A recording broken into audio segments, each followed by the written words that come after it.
ননি?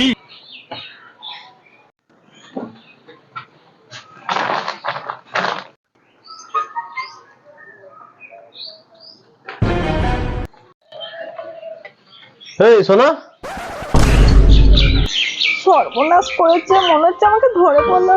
হে ভগবান, আমাকে বাঁচাও। হ্যাঁ হ্যাঁ তোমাকেই বলছি। বলো, কি বলছো? বলছি বিস্কুটটা কোন দোকান থেকে নিয়ে এলে গো?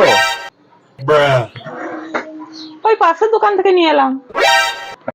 কত নিলে বিস্কুটটা? 35 টাকা নিয়েছে। আরে তুমি সামনে আমার দোকানটা রয়েছে, ফেলে দিয়ে ওই দিক থেকে নিয়ে আসলে। ওইদিকে তোমার কাছে বেশি দাম নিয়ে নিলে গো। আমার কাছে নিতে তোমার 30 টাকা দাম পড়তো, তুমি 35 টাকা দিয়ে নিয়ে এলে। আচ্ছা বোকা বটে তুমি। তাহলে এক কাজ করো, তুমি আমার কাছ থেকে বিস্কুটটা 25 টাকা দিয়ে নিয়ে নাও, 5 টাকা কম দাও। আর পরে যখন আমার পয়সা হবে, তোমার কাছে আমি খানিক কোটা বিস্কুট নিয়ে যাবো। তুমি এটা নাও আর 25 টাকা আমাকে দাও। আরে 25 টাকা নয়, তাহলে 20 টাকা দিচ্ছি, দেবে কি? তাই দাও। হ্যাঁ না, 20 টাকা। বিস্কুটটা নিলাম। ঠিক আছে। কি বোকা লোক রে ভাই, 35 টাকা দিয়ে কিনে দিয়ে 20 টাকায় বিক্রি করলো। যাক, আমার ভালোই লাভ হলো। তোমার বিস্কুট তোমাকেই বিক্রি করলাম, সবটাই লাভ।